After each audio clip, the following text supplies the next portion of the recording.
Once, mankind accepted a simple truth. There are relics that predate the universe itself, an ancient force of infinite destruction. The Tesseract was the jewel of Odin's treasure room. Legend tells us one thing, history another.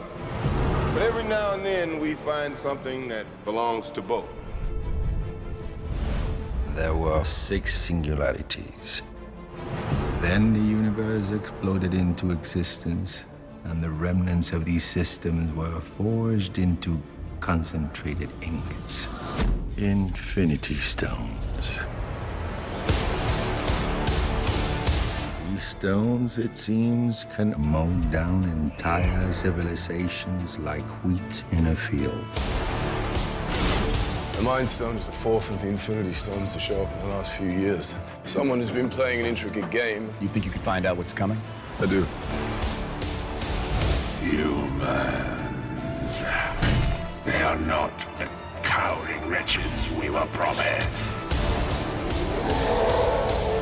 To challenge them is to court death.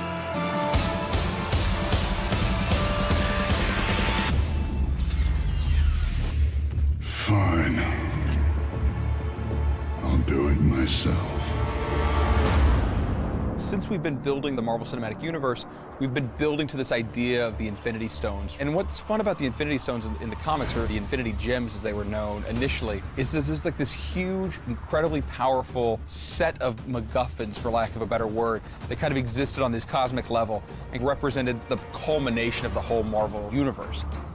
We hit upon the idea years ago that we could make the Infinity Gauntlet the big thing that's overarching in the entire Marvel Cinematic Universe and kind of culminate in an Infinity War movie. Thanos has always been sort of grand puppet master because he really is a god. Even more than Thor, he is like a supreme being of evil. And so the idea that he was the prime mover behind all of this just seemed natural. Once that gauntlet's filled and he's got all the stones, then anything is possible.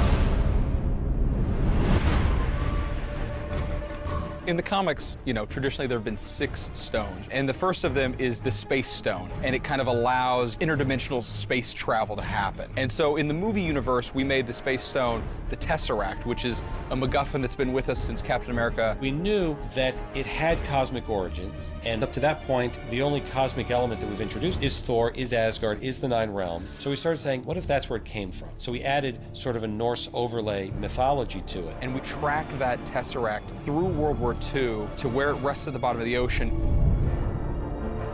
We started realizing, as Loki finds his way to Earth in the beginning of the Avengers movie, that would be a hell of an artifact for him to go after and find and wreak havoc with.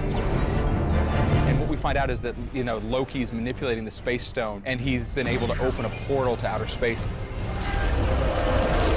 At the end of the movie, the Tesseract is taken back to Asgard and put in Odin's treasure room. In Thor: The Dark World, we have the ether that ends up becoming the Reality Stone. While the other relics often appear as stones, the ether is fluid and ever-changing. It changes matter into dark matter. It's one of the most dangerous and threatening things they've ever come across, and honestly, it could consume the universe. Have you come to witness the end of your universe? I've come to accept your surrender.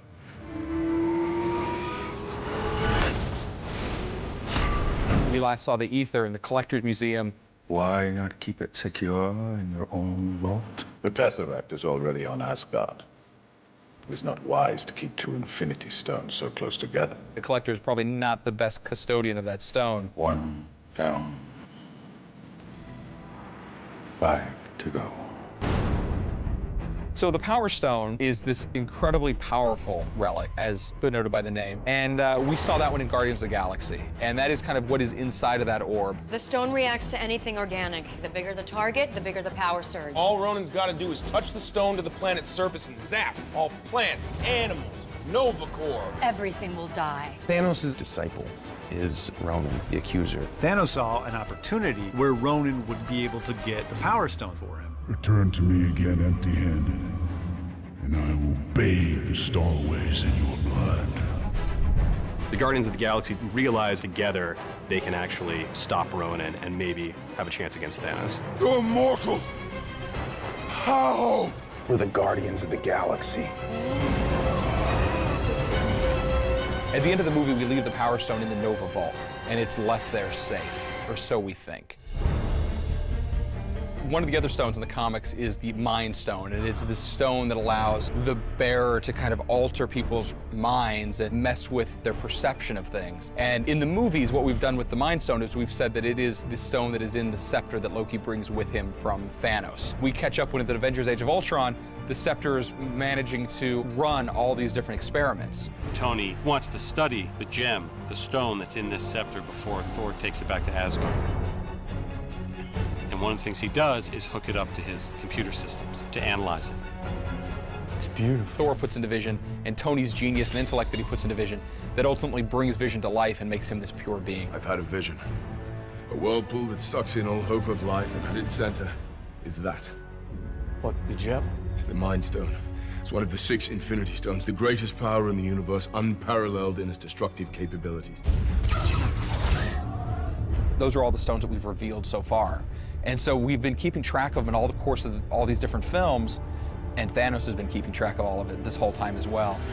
But then what do you do with the Soul Stone? What do you do with the Time Stone? How do you play that out? And now we just have to kind of bring it all together over the course of Phase 3 of the Marvel Cinematic Universe and kind of bring all these stones to fruition and set up for Infinity War, which we think has potential to be just this huge epic saga.